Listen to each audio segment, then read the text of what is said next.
എടി പെരുങ്കള്ളി മേയറെ.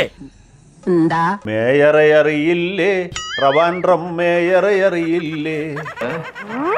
നാട്ടുകാർ മറന്നു തുടങ്ങിയ പഴയ കഥകൾ ഓർമ്മിപ്പിക്കരുത്. ആര്യയെ അറിയില്ലേ, ധീരസഖാത്തിയെ അറിയില്ലേ.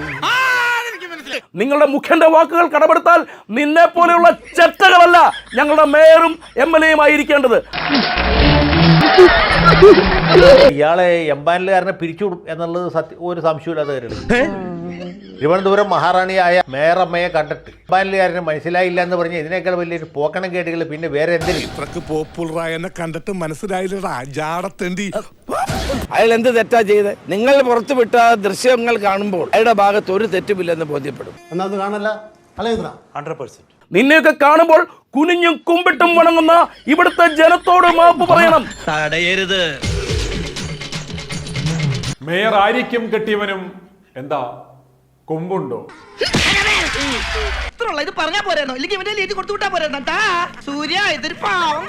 MLA മനസ്സിലായില്ല എന്നാണ് പറയുന്നത്. അപ്പൊ മേയർ വന്നിട്ട് ഞാൻ ആരാണെന്ന് മനസ്സിലായെന്ന് വെച്ചു. എന്നെ മനസ്സിലായോ നിനക്ക്? ഈ ആരായാലും എനിക്ക് എന്തരി അപ്പി. അതാണ് സത്യത്തിൽ ഇവരെ വിഷമിപ്പിച്ചത്. ആക്ഷനൊക്കെ പോട്ടെന്ന് വെച്ചത്. അതുകൊണ്ടാണ് അപ്പൊ തന്നെ പോലീസിനെ വിളിച്ചത്, പോലീസ് വന്നത്. എന്തോ കുത്തി പറയുന്ന പോലെ എനിക്ക് ഫീൽ ചെയ്യുന്നുണ്ട് കേട്ടോ. നാണമെന്ന് പറയുന്നത് ഉളിപ്പെന്ന് പറയുന്നില്ലെന്നറിയാം. തിരുവനന്തപുരം നഗരസഭാ മേയറുടെ അഹങ്കാരത്തിനും ധാർഷ്ട്യത്തിനും ധിക്കാരത്തിനും പാർട്ടി മറുപടി പറഞ്ഞില്ലെങ്കിൽ ജനങ്ങൾ കടിഞ്ഞാണിടും.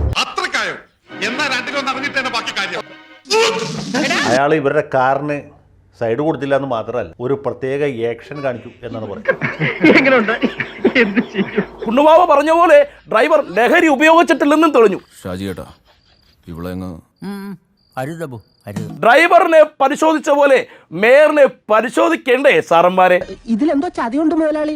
MDMA-യും മയക്കുമരുന്നും അവർക്ക് ഉപയോഗിക്കാമല്ലോ. അവരെ ഇങ്ങനെ കൊച്ചാക്കല്ലേ നിങ്ങള്?